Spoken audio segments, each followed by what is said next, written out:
Hello everyone, welcome back to my channel. আজকের ভিডিওর topic তোমরা নিশ্চয়ই টাইটেল আর থাম্বনেল দেখে বুঝেই গেছো। আর যদি না বুঝে থাকো তাহলে আমার আজকের এই ব্লগটা কন্টিনিউ করো, অবশ্যই বুঝে যাবে। বেশি কিছু আমি বলছি না, কারণ অলরেডি আমি লেট, এখন বাজে 8:30। তো আমার কাছে ইন্ট্রো করার মতো টাইম ছিল না, বাট এই ইন্ট্রোটুকু করে রাখলাম। আর বাকিটা তোমাদের সঙ্গে ব্লগে আমি পরে শেয়ার করবো। তো চলো ব্লগটা শুরু করা যাক।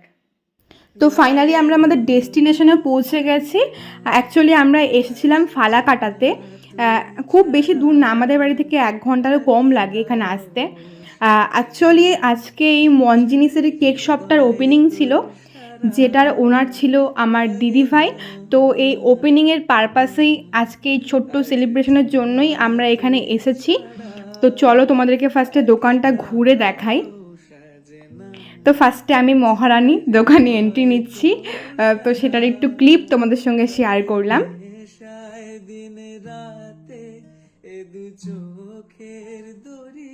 আর সেদিন সকাল থেকে ভালোই বৃষ্টি হচ্ছিল, সেই জন্যই মেবি ওদের আইটেমগুলো আসতে একটু দেরি হয়েছিল।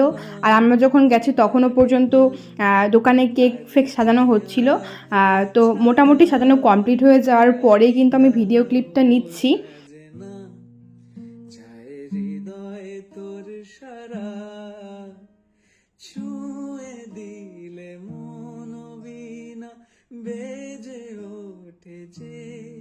তো এখন দেখে নাও যে কেকগুলো অ্যাভেলেবেল এখানে ছিল, যদিও তখনও পর্যন্ত আইটেমগুলোতে প্রাইস ট্যাগ লাগানো হয়নি।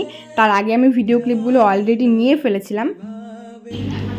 ম্যাডাম, আপনার দোকানে আমরা একটু ভিজিট করতে আসলাম, আপনি একটু বলুন কেমন। আপনি একটু দোকানের লোকেশনটা বলে দিন। তাহলে মনজিনিসে ওনার হয়ে কি লাভ? তুই বল, একটু লোকেশনটা বল, মানুষ আসবে কি করে, কোথায় একটু বলে দে লোকেশনটা। আমাদের লোকেশনটা হচ্ছে হ্যাঁ, এক ফালাকাটা চৌমুহনী, হ্যাঁ, nearby Alipurduar bus. Good. আর হয়েছে, ওর দ্বারা কিছুই হবে না, আমি আপনাদেরকে কার্ডটা দেখিয়ে দিচ্ছি। এটা আমাদের ভিজিটিং কার্ড, এই হচ্ছে আমাদের নাম্বার 7863921001। কারো কিছু অর্ডার করার থাকলে, স্পেশালি যারা ফালাকাটা থেকে আছো দেখছো আমার ভিডিও, তারা এই নাম্বারটাতে অবশ্যই কন্ট্যাক্ট করতে পারো। আর এটা হলো প্রাইস ট্যাগ লাগানোর পরের ভিডিও। তো আমি ফার্স্টে একটু খুব মনোযোগ দিয়ে প্রত্যেকটা কেকের প্রাইসগুলো দেখছিলাম, যে মোটামুটি কেমন লেভেলের প্রাইস এখানে আছে। তো দেখলাম যে এখানে মোটামুটি লো থেকে হাই সব রেঞ্জেরই জিনিস আছে। আর আমার তো এটা খুব পছন্দ হয়েছিল, ইয়েলো কালারের। এটা তো আমি খাবই। ও হ্যাঁ, বলতে ভুলে গেছি যে এখনও কিন্তু আমাদের রিবন কাটিং হয়নি। তো এখন আমাদের রিবন কাটিং হবে। তো আমরা সবাই এখন বাইরে যাব, তো চলো সেটা শেয়ার করছি।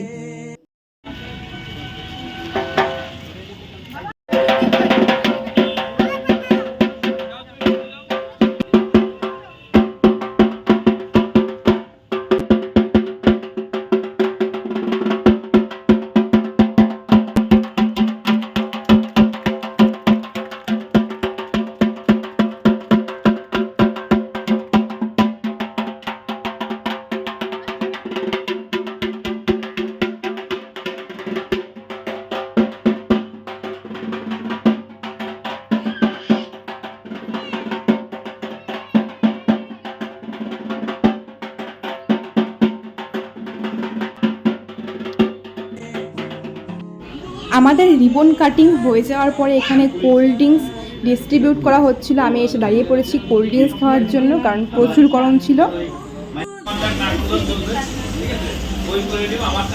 অ্যাভেলেবেল সব ক্যান্ডেলগুলো দেখিয়ে দিচ্ছি। হ্যাঁ, ব্লগিং করি, মেনলি হচ্ছে আমি মোটিভেশনাল ভিডিও মানে ভয়েসগুলো করি। যেন তোমারই কাছে জমে অভিমান আছে, কিসি কো সপনা লাগে তু কিসি কো। এবার এখানে আসার পরেই ফার্স্ট অফ অল আমার যেটার উপর চোখ গেছে সেটাই আমি এখন খাবো। দেখতে ভীষণই সুন্দর ছিল, সেই জন্যই কিন্তু আমি এটা নিয়ে নিয়েছিলাম। পনির পাপ নাকি কি? ভেজপাত ছিল। ও মা, টাকা দিবা না মা, টাকা দিবা না, আমি ফ্রিতে খাবো। ও মা, না আমি টাকা দিবা না কিছু মা। ও দিদি ভেজপাত কয়টা? ভেজপাত হ্যাঁ 40, আমি টাকা রাখছি কিন্তু লেখা হয়নি। দুইটা 40। তুই কোনটা খাচ্ছিস? আমি রিভিউ দেবো। লিঙ্ক করে দিদি। রসমালাই খাওয়া হয়ে যাওয়ার পরে আমি আবার কোল্ড ড্রিঙ্কস নিয়ে নিয়েছি, মানে আজকে সারাদিন খেয়েই যাবো ফ্রিতে, তাও আবার। এখানে নাই, নিচে হবে, কইটা নিচে আছে। অনেকক্ষণ দোকানে থাকার পরে একটু রুমে আসলাম, মানে আমাদের রুম নেওয়া হয়েছিল একটু রেস্ট নেওয়ার জন্য। তো রুমে আসলাম একটু রেস্ট নেওয়ার জন্য, আর এখানে এই জানালাটা দিয়ে একটু ভিউটা দেখছিলাম, খুব ভালো লাগছিল আমার। तू धूप है খাবার চলে আসলাম দোকান, আর এখানে ছোট্ট কেক কাটিংয়ের একটা প্রোগ্রাম ছিল, মানে যেহেতু আজকে ওপেনিং, সেই প্রোগ্রাম পারপাসই আর কি। তো সেই কেক কাটিংটাও হয়ে গেল। আর এখন যে ভিডিও ক্লিপটা শেয়ার করছি, এটা মোটামুটি রাত 10টার একটু আগে পরে হতে পারে। তখন প্রচণ্ড ভিড় ছিল দোকানটাতে, মানে 9টা পর্যন্ত প্রচুর ভিড় ছিল, আমি দাঁড়িয়ে থাকতেই পারছিলাম না। একটু ফাঁকা হওয়ার পরেই আমি একটু ভিডিও ক্লিপটা নিয়ে নিচ্ছিলাম, আর একটু ফাঁকা হওয়ার পরে আমি একটু খেয়ে নিলাম। এটা ছিল হচ্ছে ভেজিটেবল কাটলেট, তো সেটাই আমার ভাগ্নি আমাকে খাইয়ে দিচ্ছে। আর লিটারালি ওখানে এতটাই ভিড় হয়ে গেছিলো, মানে এসিতে থাকার পরেও আমরা জাস্ট ঘেমেই যাচ্ছিলাম, মানে প্রচুর গরম ছিল ওখানে। আর মোটামুটি এটা 10টার পরে 11টার দিকে ভিডিও ক্লিপ হবে, তখন মোটামুটি অলমোস্ট সবই ফাঁকা হয়ে গেছিলো। আর যেটুকু এখন দেখতে পারছো জিনিস, সেটাও কিন্তু দোকান বন্ধ করার আগে শেষ হয়ে গেছিলো, মানে পেস্ট্রি তো কিছুই ছিল না, সবই শেষ। তারপরে আমরা কয়েকজন মিলে চলে আসলাম ধাবাতে একটু খাওয়া দাওয়া করার জন্য। তো আমরা খেয়েছিলাম নান, পনির, আর খেয়েছিলাম ফ্রাইড রাইস। তো আমরা খাওয়া দাওয়া করে বাড়ির জন্য ব্যাক করলাম, তখন অনেক রাত্রি হয়ে গেছিলো, প্রায় 1টা বেজে গেছিলো। তো ব্লগটা এখানেই শেষ করছি, বাই।